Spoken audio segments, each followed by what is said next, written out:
¿Qué tal? Muy buenas noches. Estamos en una videoemisión más del informativo El Pico del Águila en vivo a través de, pues nos ven ustedes a través de las pantallas de sus celulares, sus tabletas o de la computadora. Y amigos, me da mucho gusto saludarlos. Estamos en el lunes 4 de agosto de 2025. Por cierto, una disculpa, en la videotransmisión dominical de ayer dije que era 4 y no, ayer fue 3. Bueno, corrijo. Hoy sí es lunes 4 de agosto de 2025. Y pues seguimos en la cuenta regresiva para que se vaya esta Suprema Corte corrupta. Pero bueno, eso no es el tema. Tenemos temas muy importantes que tratar, compañeros, amigos, amigas.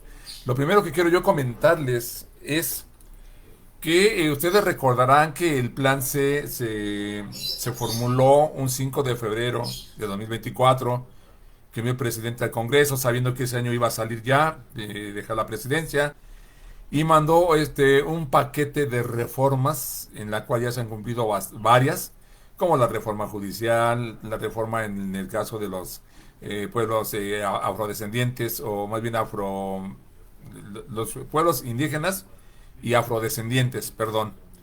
Otras más con respecto a la Guardia Nacional, otra más la desaparición de los fideicomisos, y así. El plan se ha conformado de una serie de iniciativas que se estuvieron presentando en el sexenio de López Obrador, y dado que sigamos haciendo historia, coalición formada por Morena, el PT y el Verde, pues no tenían mayoría en las cámaras en el sexenio pasado, todas las echó abajo la Suprema Corte, que ya se va.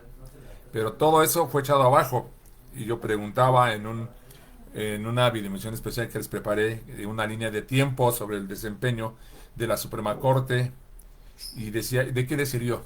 De todas maneras, todo está logrando ya y se van ellos. Pero bueno, entonces, independientemente de esta contextualización, el plan C, que ya empezó a agarrar forma, ya es realidad, también contemplaba y contempla una reforma electoral. Ustedes recordarán que el presidente, entre los principales ejes o puntos importantes de la reforma, de la iniciativa de reforma electoral, de ese paquete de reformas que él envió, se contemplaba y se contempla la desaparición de los diputados, de los legisladores plurinominales, tanto diputados federales como los senadores, este, perdón, como los senadores. Entonces, por ejemplo, en la Cámara de Diputados sabemos que se conforma de 500 diputados, de los cuales 200 diputados son de representación proporcional. Muchos de ellos se cuelan por medio de listados de partidos, que es donde viene mucho lo anómalo. Y hay 300 distritos electorales. Cada uno de esos distritos, pues se elige a uno de los representantes por la vía directa del voto. Esto hace el total de los 500 diputados. Entonces es un gasto, un super gasto, tener 500 diputados. Y yo en años anteriores siempre lo dije. ¿Y todo para qué? ¿Para qué sirven esos 500 diputados? O los 200 extras que están. O sea, solo para estar legislando en contra del pueblo mexicano. Para legislar en contra de los intereses de la nación mexicana. Para legislar o hacerse güeyes y perdonar los grandes latrocinios que se le hace a la nación mexicana. Entonces, esa propuesta de reforma electoral también contempla la transformación del INE, no su desaparición, como decían los mentirosos de la oposición sucia y sus achichincles empresarios, eh, reporteros o pseudo periodistas que están en los medios de comunicación convencionales, ¿no? Entonces, todo lo que le hicieron aquí en contra de esa propuesta, decía, y repito, que querían desaparecer el INE de la propuesta, y no, el INE contempla su transformación. Pasar del Instituto Nacional Electoral al Instituto Nacional Electoral y de Consultas, donde se propone darle más fuerza a la consulta a la ciudadanía en temas que la atañen directamente a la población. El INEC.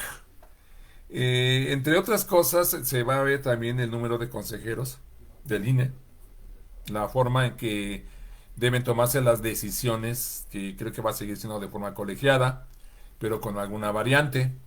Entonces, esa reforma, la presidenta el sábado pasado, comentaba, hacía una declaración, que iba a formar una comisión que se iba a encargar de elaborar esta propuesta de reforma electoral.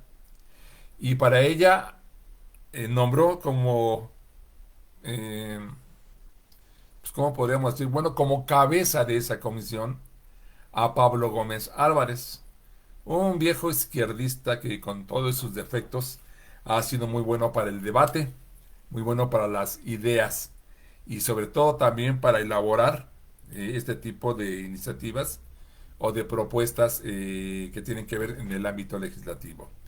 Entonces, Pablo Gómez queda al frente de esta comisión que se va a encargar de elaborar la propuesta. Ahora, la pregunta es, si se atreverá, pues no sé, la presidenta, sus asesores, a eliminar los diputados plurinominales, los senadores plurinominales. Eso les soy honesto. No me queda del todo tan claro el número de senadores o el sistema en que se eligen a los senadores, pues plurinominales. Pero hay 32 entidades y yo sabía que en total, en esas 32 entidades se elegían a 128 senadores. 32 y 32, 64 y 30, 94 y 8, 94 y 8, 102. Bueno, por ahí andamos, por ahí andamos. La cuestión es que en el Senado también se dan esos lugares de plurinominales. Son senadores que la gente no vota por ellos. Y ya sabemos el sistema cómo es más o menos. O sea, el diputado plurinominal, el senador plurinominal, es los que quedan, los que no ganan, pero que quedan en segundo o tercer lugar con un gran número de votos y se anexan. Pero en el caso, eso en el caso del Senado. Y en el caso de los diputados es lo mismo, pero ahí ya el tema se degeneró tanto que los partidos políticos elaboran una lista, normalmente de corruptos que quieren proteger con el fuero, y los colocan precisamente en los primeros lugares de conforme se van obteniendo los votos. Perdón, los votos que se obtengan es por partido, no por personaje, porque pues, los plurinominales no participan en votaciones directamente ellos. Entonces, de acuerdo al número de votos de cada partido, se le asigna un número de legisladores extra, sean diputados o senadores. Entonces, el PRI y el PAN principalmente pervierten el sistema y ponen en sus listados, en primer lugar, los que van a alcanzar a entrar. Hacen una especie de cálculo de decir, si nosotros logramos el 25% de votos, tenemos derecho a 15 diputados, con el 25% de los votos. En esos 15 diputados, que son los que seguro entrarían, y ahí empiezan a meter a sus preferidos, que digo, repito, son normalmente los más corruptos y los más ladrones que los quieren proteger con el fuero que todavía les da a los legisladores las leyes mexicanas. Pero bueno, ha habido reacciones en torno a esas propuestas, porque fíjense ustedes, el PAN se está sumando ahora, está diciendo que esa reforma electoral debe surgir de un amplio consenso que contemple a todas las fuerzas políticas, porque de lo contrario se estarán afectando los intereses del pueblo mexicano y se hará una democracia endeble que no le sirve al pueblo. Ya saben la pirotecnia mentirosa que utiliza el PAN y el PRI. Y yo me pregunto, ¿y por qué no lo hacían antes cuando ellos gobernaron? Ahora que Morena tiene la fuerza suficiente en las dos cámaras para sacar la reforma electoral, ahora sí quieren diálogo abierto, ahora sí quieren un consenso amplio. ¿Y saben qué es el consenso? Que todas las fuerzas estén de acuerdo. ¿Y qué creen que va a pedir el PAN? ¿Qué creen que va a pedir el PRI? Pues que no desaparezcan los plurinominales. Por eso ahora queremos engañar a esos partidos hipócritas, mentirosos y sucios, de que si no se consensa una o se consensúa, se consensa creo que es la palabra correcta, si no se saca por consenso, para no arriesgarme, si no se saca por consenso una propuesta de reforma electoral que se va a afectar a la democracia mexicana. Híjole, de veras que ni vergüenza tienen esta bola de cínicos. Mira, a mí me dan ganas de poner una patada en el trasero cada vez que escucho estas pendejadas que dicen tan hipócritas, tan cínicas y mentirosas. Y vámonos, para no caer yo en tanto ya. Dice, enmienda electoral sin consenso amenaza a la democracia, afirma el PAN. Una reforma electoral que se realice sin consenso amenaza la estabilidad democrática y la confianza ciudadana en las elecciones, sostuvo el Partido Acción Nacional. Hagan el chingado favor. El dirigente nacional panista Jorge Romero Herrera agregó que un cambio de esa magnitud no puede construirse desde la imposición ni al margen del consenso. Hijo de... No, de veras que se muerden la lengua, les chorrea de sangre la boca, como dicen por ahí. Esto el pueblo tiene que verlo y darse cuenta. De ninguna manera está su servidor opinando que los consensos no son buenos, sí, pero depende de con quién hagas el consenso. O sea, no se puede hacer un consenso con aquellos que han destrozado el país y que una reforma electoral les va, ahora sí verdaderamente les va a mochar las pinches manos para que dejen de estar robando y protegiéndose de todo lo que han robado. Entonces ellos quieren que se les tome en cuenta, que se haga un consenso con el PRI, el PAN, el MC, y no sé si hay otro partido por ahí chico, digo, aparte del Verde y del PT, que por cierto, ahí va a venir otra bronquita. Pero bueno, a mí sí me parece cínico y desvergonzado que ahora estén queriendo un consenso amplio. El PAN, el PRI no he escuchado que se haya manifestado en torno a la reforma que propone la presidenta, que como ya les dije, y aquí lo vamos a leer.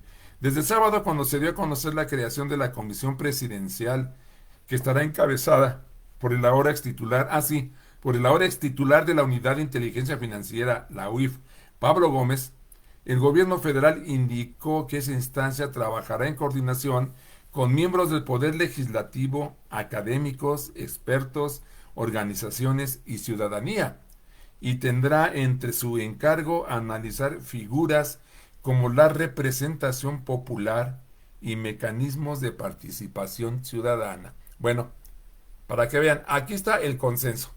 Y eso me sirve para yo también clarificar que no estoy en contra del consenso. Como acabo de decir, depende con quién quieras hacer el consenso. Y aquí la presidenta nos está dando la respuesta a lo que yo apenas empezaba a esbozar. El consenso se debe hacer con la ciudadanía, con organizaciones ciudadanas, con los legisladores. Se tiene que hacer con catedráticos, como cada catedráticos, especialistas en el tema, analistas, pero que no pertenezcan a los partidos políticos, y ni siquiera a Morena para ser parejos. Entonces, ese es el consenso que se debe de hacer, pero de ninguna manera, en este consenso, se debe incluir a los partidos políticos, y repito, ni a Morena. Ahora sí que ni PRI, ni PAN, ni Morena, mucho menos el MC, y digo, como partidos, como entidades políticas. Desde ese punto de vista lo digo. Entonces, ese consenso tendrá que analizar, como dice aquí, las figuras de la representación popular, que aquí se está refiriendo a los plurinominales. Eso es lo que aquí está diciendo de otra manera. Figuras como la representación popular y mecanismos de participación ciudadana, la consulta, el plebiscito, y no sé qué otra figura se pueda por ahí crear, pero por ejemplo, la consulta es cuando se va a decidir un tema que atañe directamente a la sociedad y no nada más a los políticos. Entonces, debe ampliarse esos mecanismos de participación ciudadana. El plebiscito, bueno, la consulta se está pensando, ¿qué podemos decir? Se está pensando que se despenalice completamente la interrupción del embarazo en toda la República a partir de los 6 meses, por decir. Vamos a consultar a la población para que el Congreso tome una determinación.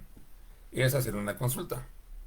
El plebiscito, lo que yo tenía entendido, es que también es una consulta, pero ya se refiere a una cuestión, algo como una ley que ya está hecha, pero que está causando mucha polémica, mucho conflicto. Por ejemplo, Yo creo que el plebiscito se podría aplicar en algo que ahorita lo estoy viendo en las redes tocante al caso Floras Cassés e Israel Vallarta, la prisión preventiva.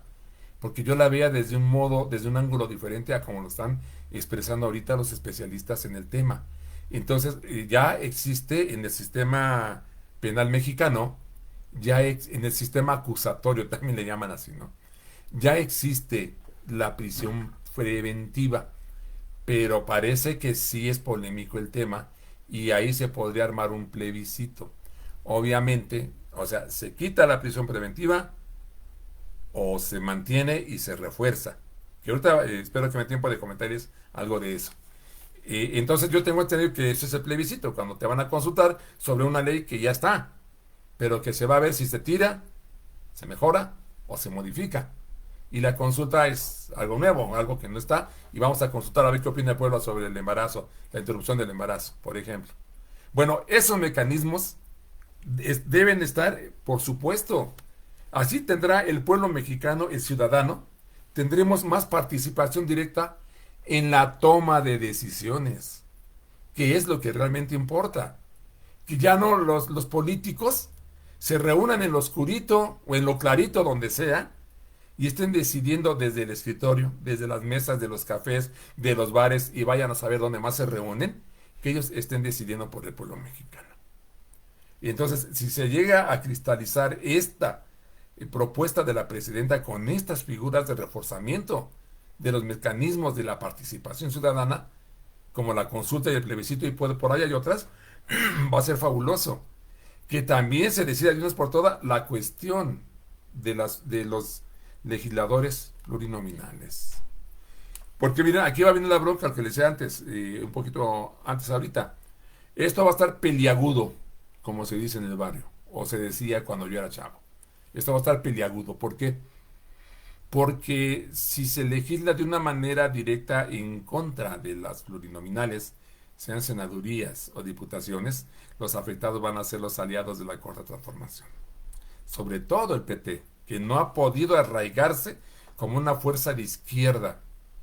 Y lo veo más congruente que el Partido Verde, que irónicamente es el que más se ha afianzado y el que ha agarrado más fuerza. Me refiero aquí comparándolo con el PT, no con el MC, porque el MC también se ha fortalecido, ha crecido, ¿no? Entonces, eso va a ser un cohete que se va a tener que lanzar Morena con sus aliados. Porque ya habían amagado el año pasado, yo recuerdo que cuando se tocó este tema, despuésito del triunfo de Claudia Sheinbaum, que se empezó a hablar del plan C, del cual estamos hablando ahorita, de la reforma electoral como parte de ese plan C, cuando se empezó a hablar del recorte o la eliminación de las plurinominales, no recuerdo cuál de los dos partidos se manifestó que ahí no podrían acompañar, creo que el Verde, que ahí no podrían acompañar a Morena en la eliminación o reducción de las plurinominales. Entonces ahí va a ser un hueso duro de roer para los tres partidos de la coalición Sigamos Haciendo Historia. Sin embargo, la presidenta también dijo en esos tiempos, cuando recién había asumido el cargo, que no necesariamente se tendrían que eliminar las plurinominales. Ella se manifestaba en contra de los listados que hacen los dirigentes de los partidos políticos para protegerse ellos mismos por sus cochinadas que han hecho de robar al pueblo, de que tienen encima un juicio de desafuero como el de Alito, que ya está reactivando. Por cierto, bueno, es una segunda petición, es una petición más sobre un segundo juicio de desafuero. O sea, dijo la presidenta, lo que está mal es que se elaboren listados y que llegue gente que nunca votó por esa gente. Y dijo también la presidenta, y me pareció interesante, nada más que pues no clarificó su propuesta y yo no la acabo de imaginar bien, pero lo interesante fue cuando dijo que se acaben los listados en los plurinominales y que también participen, pidió en el voto los plurinominales. Yo imagino, aunque repito, no tengo una imaginación completa de qué tiene la presidenta en la cabeza, pero yo imagino que es algo así como, a ver, todos se van a ir a votación. Aquel, aquella persona, hombre o mujer, que quiera también participar, estando en su partido ya el candidato para la senaduría, pero que también quiera participar, pues órale, que se vaya a llamar el voto. Y que entre como plurinominal el que quedó en segundo lugar. Se podría reconocer hasta dos lugares o quizá tres. No, yo creo que con dos. Por ejemplo, que, bueno, el que ganó, órale, se lleva la diputación o la senaduría, ¿cómo le llaman? Bueno, por voto en urna, para no conflictuarnos, como se le llama eso.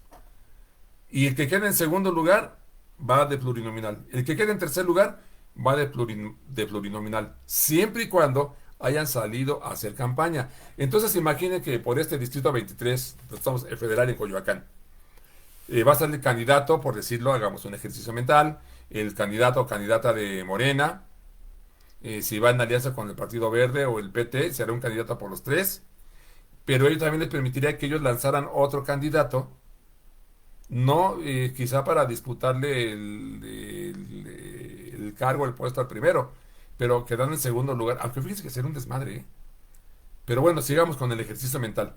Entonces, los demás que quieran, si en Morena dice, bueno, ya quedó fulanita como candidata, pero hay un inconforme, dice, no, pues es que yo también quiero, bueno, particípale, con tus posibilidades, particípale como puedas, pero el partido que me va a apoyar es ahí ya, que va a ser la representante, nuestra candidata oficial del partido, pero quieres entrarle, éntrale. Y si quedas en segundo o tercer lugar, que eso marcará la ley, pues ya entrarían en segundo o tercer lugar quienes quedaran en esos lugares en base a los votos, pero salieron a pedir el voto. Eso es lo interesante de la propuesta de la presidenta. ¿Saben ustedes cuándo va a salir Alito a pedir un voto? Nunca. Va a ser como los ministros de la Suprema Corte que no quisieron participar en el proceso electoral del pasado 2 de junio. ¿Por qué no primero de junio? ¿Por qué no quisieron participar? Porque saben que la gente los iba a mandar a la fregada. Y lo mismo pasaría con los plurinominales de partidos. No participaría Alito Moreno. No participaría, ¿cuál de los panistas les gusta?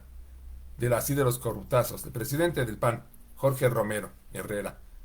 No participaría. Bueno, digo, son a veces tan, ¿cómo llamarles? Tan insensatos que serían capaces. Pero que les cueste darle votación. No que los pongan en un listado. ¿Quién quedó del PAN? Ricardo Anaya. ¿Cuándo va a votar la gente por Ricardo Anaya? ¿Ustedes creen que le dará un buen lugar a la población mexicana? Pues claro que no. Pero ya fue senador. Ya es senador. El señor. Lili Telles. Otra plurinominal. ¿Creen que la gente la votaría? Pues la votaría con B grande, la votaría a la fregada. Pero no la votaría con votos con B chica. Kenia López Rabadán. Toda esa gentuza, hablando políticamente, sin ver género, toda esa gentuza arribista, corrupta, grosera, impreparada, traidora, entreguista, son los que están en las listas plurinominales. Y eso se acabaría, o cuando menos se mermaría mucho la entrada de esa gente indeseable en los cargos de representación popular. Pero bueno, vamos a esperar el consenso para terminar este punto. Creo que debe ser precisamente con las fuerzas ciudadanas, con las organizaciones sociales, con grupos de analistas, científicos sociales. Yo creo que con ellos debiera ser. No puedo cerrar el tema porque también hay, todavía no, porque miren, hay otros arrimados, perdone usted la expresión. Ex consejeros piden diálogo nacional para la reforma electoral. Los que han avalado el fraude. Híjole, de veras que esos cinicazos, esos sinvergüenzas, ahora se atreven a opinar. Ellos fraguaron y llevaron a cabo los fraudes electorales. Los de Peña Nieto con la compra de las tarjetas Money que compró la presidencia. Eso fue un fraude. Lo que hizo Felipe Calderón y que lo legalizó, ¿cómo se llama Creo que José Ugalde. Todavía se llamaba IFE, Instituto Federal Electoral. Y que lo llegó a decir en una conversación que se filtró, que estaba enojado porque no sé qué le clamaba a Calderón y que José Ugalde, no sé cómo se llame, Ugalde llegó a decir, ese cabrón es presidente porque yo lo hice presidente. Esa conversación se filtró, eso es real, no lo estoy inventando. Bueno, esos son los que quieren, los que dicen diálogo nacional para la reforma electoral. Hijos de Suchi, como si ellos hubieran sido así, hubieran dicho hay que reformar el instituto que yo presido porque yo le veo estas fallas. ¿Cuándo lo dijeron? No le iban a decir. Bueno, otra bola de sindicazos. Ex consejeros y ex magistrados electorales Hasta los magistrados, ex magistrados electorales, otras ratotas que también se metían ahí.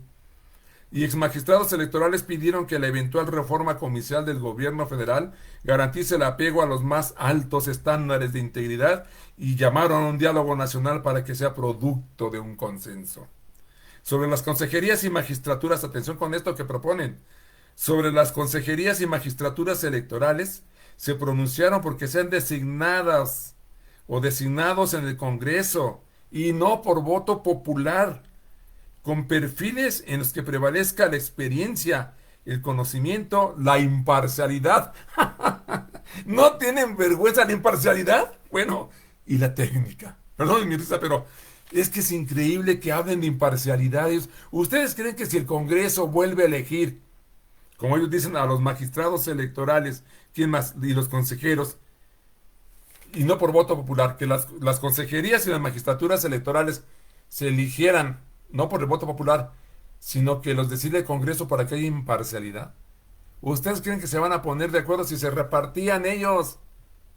¿Creen que se van a poner de acuerdo para que haya imparcialidad? Claro que no. Van a negociar, bueno, que defienda mis intereses, ese que defienda los tuyos, y aquel que defienda los de aquel, y así los metemos. Son una bola de cínicos. Nunca, nunca va a haber imparcialidad de esta manera. Nunca metiendo a los partidos políticos. En un desplegado que surgió el sábado en las redes sociales, no, perdón, en un desplegado que circuló ayer domingo, en las redes sociales, firmado por 22 ex consejeros del Instituto Nacional Electoral y lo que fue el Instituto Federal Electoral, entre ellos Lorenzo Córdoba, Leonardo Valdés Zurita y José Goldenberg, pidieron fortalecer los mecanismos de representación popular y corregir las distorsiones que nos han llevado a esquemas de subrepresentación y sobrerepresentación excesivos. Hijo, no tienen abuela. Bien que solaparon la sobrerepresentación con la que siempre se despachó el PRI y el PAN, bien que la apoyaron, la defendieron, y ahora están en contra porque ya no están sobrerepresentados ellos. De veras que es una bola de cínicos, es como les digo, es para ponerles una patada en el trasero. Hijos, lárguense de aquí, bola de cínicos. Bueno, ya cerramos con eso, pero se quieren sumar estos, pues, ex consejeros del INE, ex consejeros presidentes, porque han sido presidentes de ese instituto y del IFE, y que ahora piden lo que ellos nunca concedieron. De veras, habráse visto semejante sinvergüencería. Perdonen el término.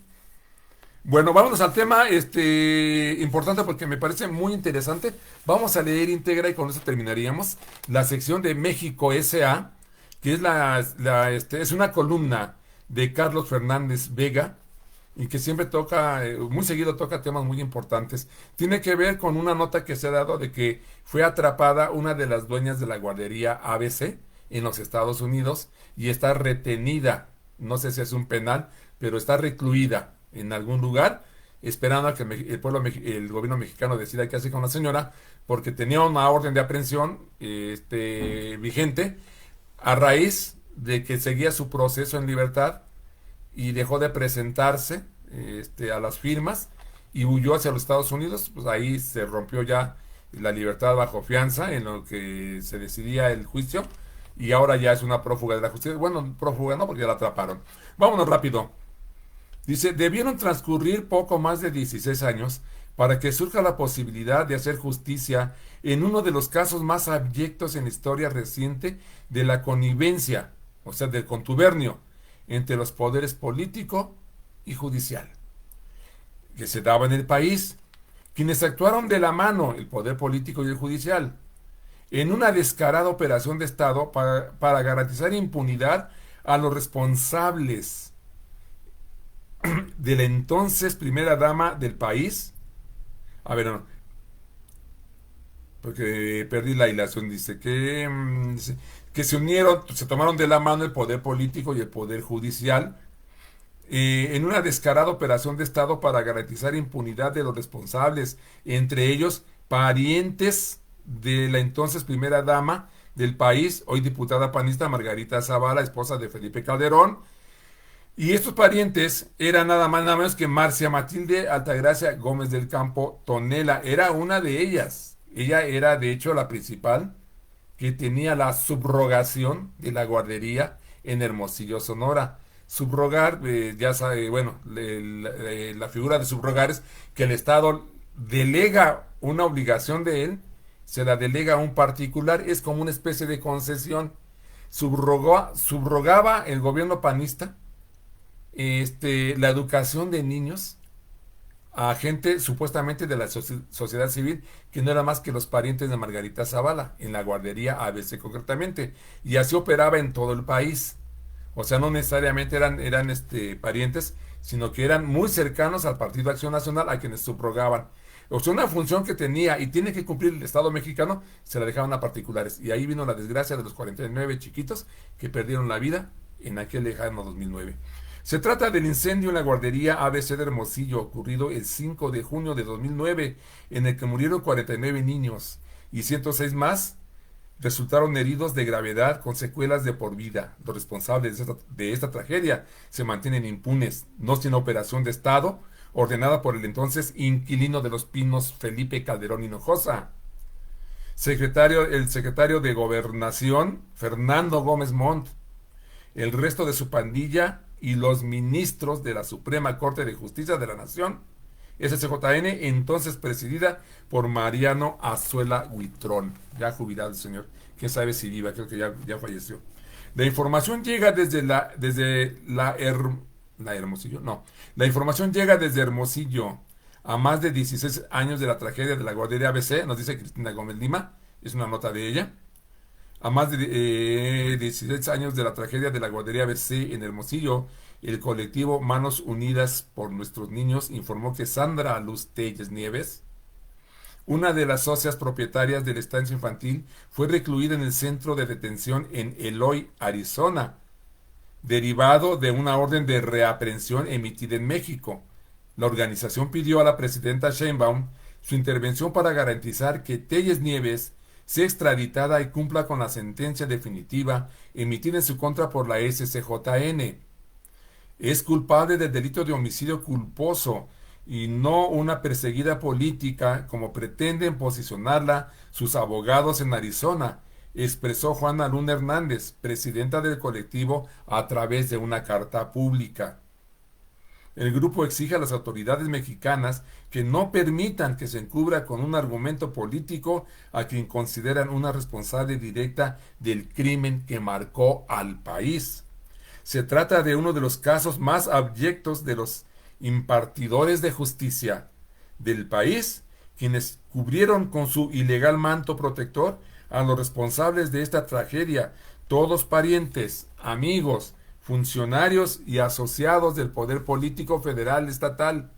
Bien lo dijo el entonces ministro, y atención con esto, bien lo dijo el entonces ministro Arturo Saldívar, a quien se le encargó el dictamen respectivo en aquellos años.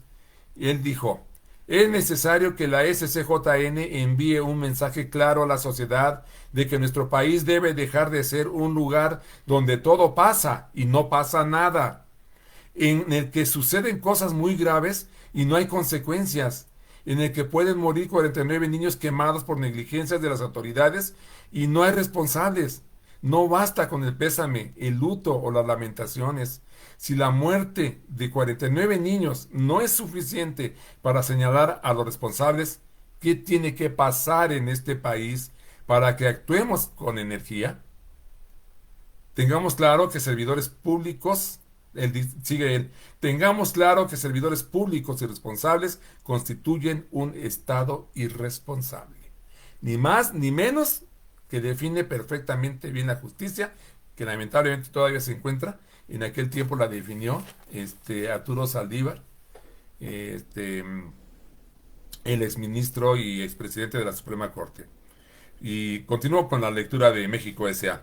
Pero el resto de los ministros de aquel entonces, este era el dictamen de Saldívar que proponía que se aplicara la justicia. Y dice: pero el resto de los ministros ya se había apalabrado con Felipe Calderón y su pandilla para mantener impunes a los responsables y mandaron a paseo a Saldívar y su dictamen. De hecho, años después, el exministro denunció presiones, amenazas o intimidación en su casa contra su familia por dicho dictamen. En esa ocasión subrayó que Calderón maniobró para dejar impune el caso de la guardería ABC, proteger a la familia de Margarita Zavala y no involucrarla en el incendio. Avanzamos a pesar de las presiones políticas que hubo, a pesar del abuso mediático para proteger a los delincuentes que violaban el debido proceso de las víctimas, a pesar de lo que todos saben que ocurrió y que hoy mucha gente se olvida, a los altos funcionarios públicos de ese gobierno que hoy viene a hablar de Estado de Derecho y de autonomía y de no sé cuántas cosas sin ninguna autoridad para decirlo. Son palabras del exministro Pérez, Saldívar, Arturo Saldívar. Y continúo con la lectura del cronista. Ahora los sobrevivientes de esa tragedia tienen 17, 18 o más años y junto con sus padres no cejan en su reclamo. Justicia, toda vez que, excepto el fallecido Juan Molinaro Casitas, que era el director del IMSS, los responsables se mantienen impunes. Y una pregunta de los 64,000. La 4T mantendrá a México como un país en el que todo pasa y no pasa nada. Es hora de demostrar lo contrario, para que vean cómo se las gastan. Pues vamos a finalizar con un comentario. Aquí viene la nota de cuando agarraron a la señora Sandra Luz Nieves y está en un centro de detención en Eloy, Arizona, como acaban de escuchar de la nota, pero ya no leemos lo demás. Lo principal ya lo leímos en la columna de México S.A. de Fernández Vega, como les dije, que me gusta mucho la sección de este señor, porque créanme que sí habla muy bien. Ya hasta la perdí. Pero bueno, a ver, vamos a cerrar con esto, amigos. Me estoy enterando, bueno, estoy viendo las diferentes entrevistas que le están haciendo a Israel Vallarta Cisneros, que acaba de salir de una prisión de casi 20 años de manera injusta. Estuvo con Carmen Aristegui en la mañana, lo escucho a ratos nada más. Y pues él había dicho, incluso le leí la nota en la pasada videoemisión que toqué este tema, en que Israel Vallarta había dicho que iba a hablar algunas cosas. De hecho, le pedía a Loret de Mola que lo entrevistara, que lo invitara a su programa.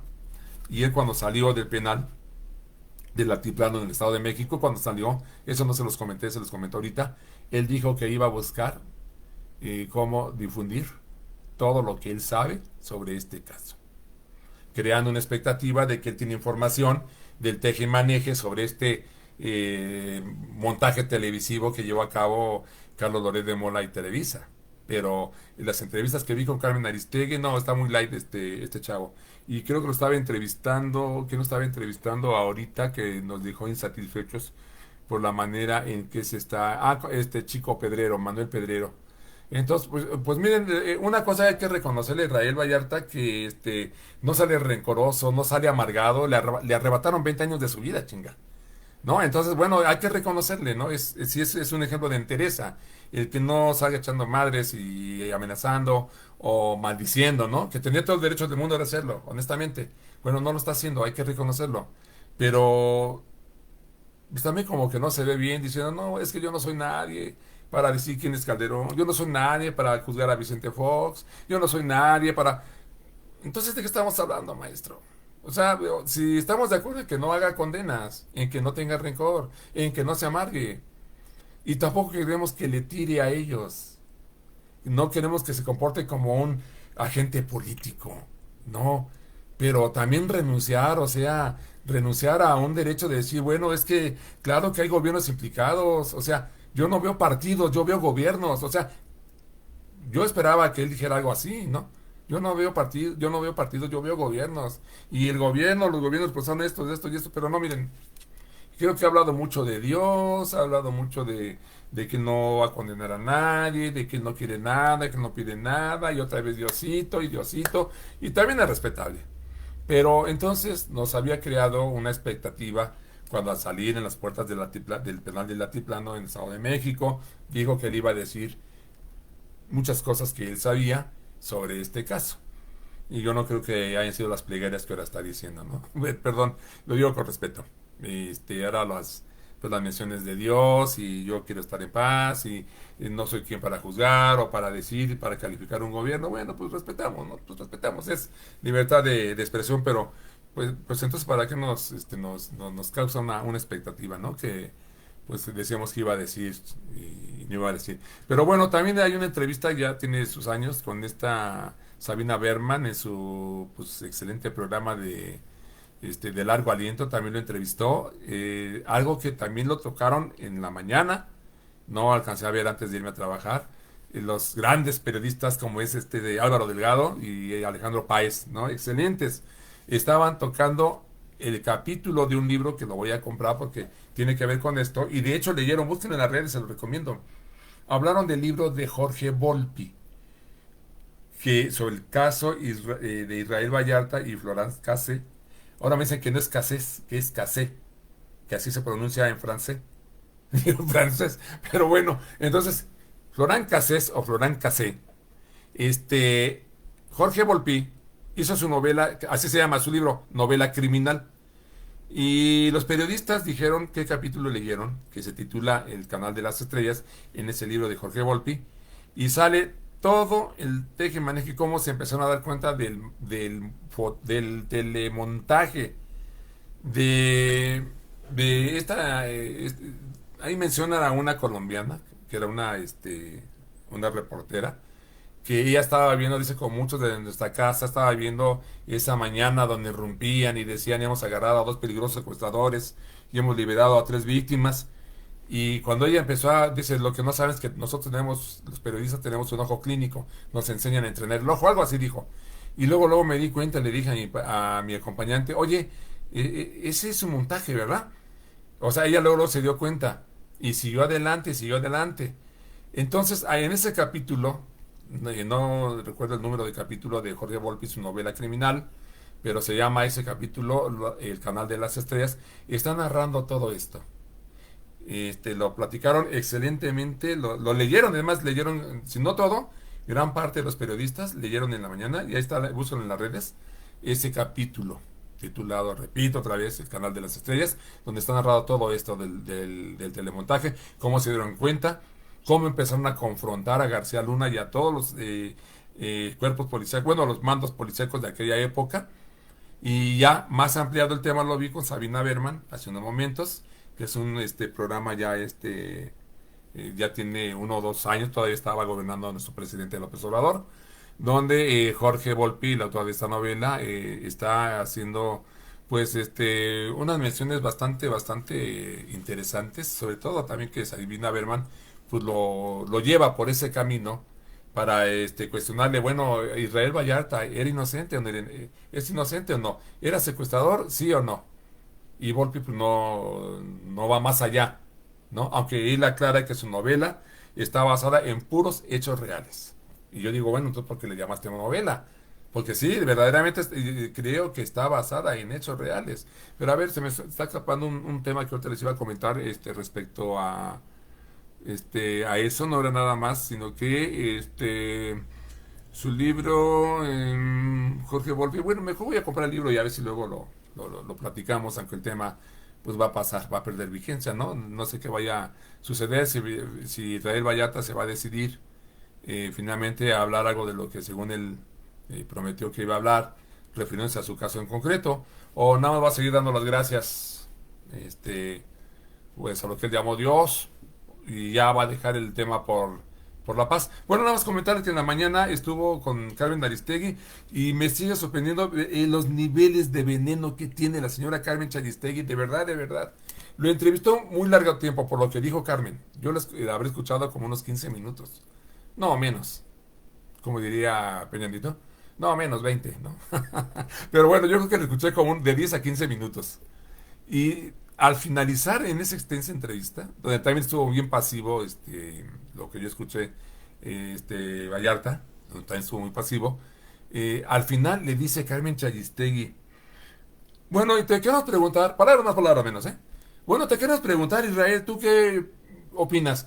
Muchos creen que tu caso es una cortina de humo que ha hecho el gobierno de la Cuarta Transformación para desviar los temas de otros temas importantes. Y Israel quería interrumpirla. No, yo no lo veo así. No, pero es que mucha gente, insistía Carmen, no, pero es que mucha gente lo ve así. Que es una cortina de humo para distraer. Porque en este caso la cortina de humo es porque hay un periodista que es Carlos Loret de Mola, y que ha sido muy crítico con la Cuarta Transformación, y esta cortina de humo pretende una venganza en contra de ese periodista. ¿Tú qué opinas? Y Israel dice, a ver, no es así. Yo dije desde un principio que esto no tiene que ver con una cuestión de política y bla, bla, bla, y bla, bla, bla. O sea, no le concedió. Pero solo les menciono ese nivel de mendacidad que tiene Carmen Chayistegui. Nunca la creí cuando yo la admiraba en años anteriores. Esos niveles. Les digo una cosa, hasta la veo en algunos momentos hasta peor que Carlos Loret de Mola. Porque Loret de Mola era un sinicazo, no es un vendido, se va por la lana, él hace los montajes. Estamos acordando que él ha hecho montajes. Estamos recordando que una vez que estalló la guerra, no sé, o un conflicto, no sé si en Chechenia, en Rusia, donde tuvo el descaro, luego lo echaron de cabeza reporteros de otros países. Se fue según teniendo a sus espaldas a un tanque y se oían cañonazos a lo lejos. Y estábamos de aquí, en este lugar de Rusia, bla, bla, bla, bla, bla, bla, y reportando un pinche montaje. Y luego dice que hasta lo cabulearon los otros periodistas. No manches, ese pinche tanque está bien pinche dejado aquí en una zona de guerra, mano. O sea, ¿cómo te atreviste a hacer eso? Ese fue otro de los montajes de este señor. Bueno, y decía que me parece que hasta Carmen Aristegui es igual o peor. Su nivel de mendacidad, de querer inyectar ponzoña a fuerza. No sé qué rencor tenga la señora contra la Cuarta Transformación. Se vale que se le critique, que se le repruebe, pero con cosas reales. No con eso de querer envenenar a este. Pero bueno, ya me emocioné con montajes y terminamos con este. Recordarán también que en años anteriores, no recuerdo, pero unos 8 o 10 años, quizá más, se dio una devastación también en la zona sur del país, en el sureste, no recuerdo. Y allá mandaron a Loret de Mola. Y salió el señor, ¿cómo podríamos llamarle? Es un exhibicionista. En aquella ocasión salió, me acuerdo que salió en camisa, todo barbón, creo que metiendo las patas en un río. Estamos reportando aquí donde la devastación de este problema natural y bla, bla, bla. Se aventó sus rollos y dice, ay, la madre, apantallante, ¿no? Porque no, ves al señor en la zona devastada, con las patas metidas en los charcos, en el río. Y con camisa y todavía en barbón, y ahí, exhibicionista, hay otra palabra, pero verdaderamente es un farsante. El señor, los montajes. Digo, ya me metí con esto y para terminar lo de la observación crítica a Ricardo Loret de Mola, que quién sabe si se vaya a actuar en contra de él, que debería. Pero bueno, terminamos ahora sí. Carmen Aristegui, de verdad, qué bajo ha caído y qué niveles de mezquindad tiene. Pues amigos, estaremos en contacto. Hay otros temas muy interesantes que ahorita los dejé en el tintero y ya los comentaremos mañana primeramente Cristo, y si no, pues ya veremos cuando los comentamos, pero esperamos que no pierdan vigencia estos temas. Buenas noches, un excelente inicio de semana y pues bueno, vámonos a descansar porque el cuerpo también pide descanso, no nada más pide pachanga. Buenas noches, pásenla.